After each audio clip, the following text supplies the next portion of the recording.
우리는 살아가면서 수많은 인생 공식을 배웁니다. 열심히 노력하면 성공할 것이다. 좋은 사람에게는 좋은 일이 생길 것이다. 진심은 통할 것이다. 하지만 인생은 그런 공식을 아무 예고 없이 깨버립니다. 때로는 내가 전혀 예상하지 못하는 순간에 삶은 나를 속이고 내가 쌓아온 모든 믿음을 흔들어 놓습니다. 노력해도 실패하고 좋은 사람도 상처받고 진심도 오해받습니다. 푸시킨은 이런 복잡하고 아픈 마음을 시로 표현했습니다. 삶이 그대를 속일지라도 노여워하지 말라. 여기서 중요한 건 삶이 속인다고 하는 말입니다. 고통이나 실패를 경험할 때 그 고통에 대해 왜 나한테만? 이라고 외치며 우린 그 고통과 싸우려 합니다. 하지만 푸시킨은 그 고통을 피하지 말고 그것을 받아들이고 살아가는 법을 이야기합니다. 푸시킨의 말을 좀 더 확장해보면 까미를 만날 수 있습니다. 까미는 시지프 신화를 통해 부조리에 대해 말했습니다. 시지프는 신들에 의해 무거운 바위를 계속 밀어 올려야 하는 형벌을 받습니다. 그 바위는 정상에 도달하는 순간 다시 굴러 떨어집니다. 결국 시지프는 한 번도 바위를 정상에 올리지 못하고 다시 바위를 밀어 올려야 하는 무한 형벌에 처하게 됩니다. 까미는 이렇게 말합니다.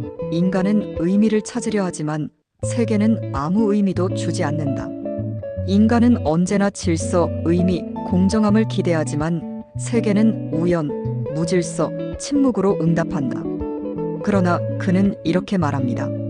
진정한 자유는 부조리를 직시하고도 삶을 선택하는 데 있다. 삶이 우리를 속인다는 것을 알면서도, 삶이 의미가 없다는 것을 알면서도 여전히 살기로 결심하는 것, 이것이 인간의 반항이라고 말합니다.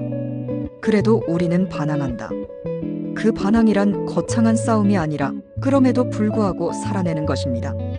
그 지점에서 인간은 자유로운 존재로 재탄생하고 그 순간 무의미의 세계는 의미의 세계로 전환됩니다.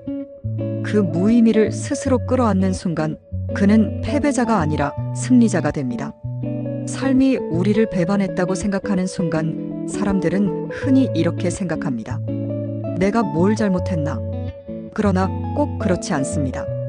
삶이 우리를 속이는 것은 우리 탓만이 아닙니다. 애초에 이 세계는 완벽한 논리로 움직이지 않기 때문입니다. 삶은 변수와 우연 그리고 우리가 통제할 수 없는 수많은 것들로 움직이는 복잡계입니다. 또 우리 눈에 보이는 공식은 단지 이 세계의 일부분만을 설명할 뿐이죠. 삶이 우리를 속일 때 우리는 분노하거나 체념할 수도 있습니다. 하지만 푸시킨은 노여워하지 말라고 말했고 까미는 그래도 바위를 들어올리라고 말합니다.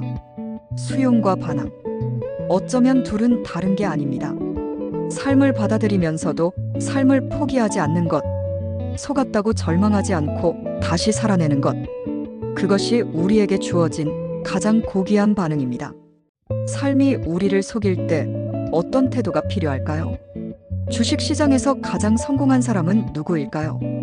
매일 정확하게 주가를 맞히는 사람? 아니요. 끝까지 시장을 떠나지 않고 살아남은 사람입니다.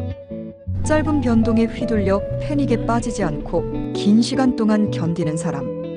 시장이 항상 나에게 친절하지 않음을 알고 그럼에도 성급하게 포기하지 않는 사람.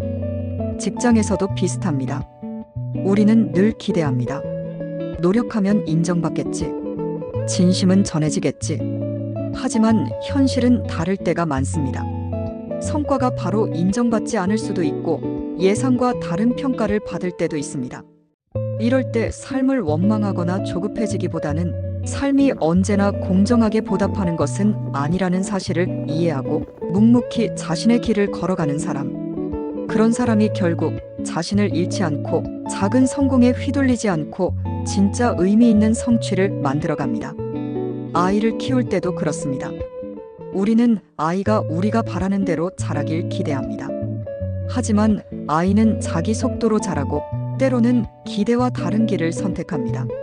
실수도 하고 우리 마음을 몰라줄 때도 있습니다. 그럴 때마다 실망하고 좌절했다면 아마 아이를 키울 수 없었을 겁니다. 아이를 포기하지 않고 결과가 당장 보이지 않아도 믿고 기다려주는 것. 그게 진짜 사랑입니다. 삶도 같습니다. 우리는 삶에게 기대하지만 삶은 우리 기대를 배신하기도 합니다. 그때 포기하거나 성내지 않고 삶을 믿고 살아내는 것. 삶이 그대를 속일지라도 당신은 여전히 삶을 사랑할 수 있으며 살아내야 합니다. 그것이 우리 존재의 이유입니다.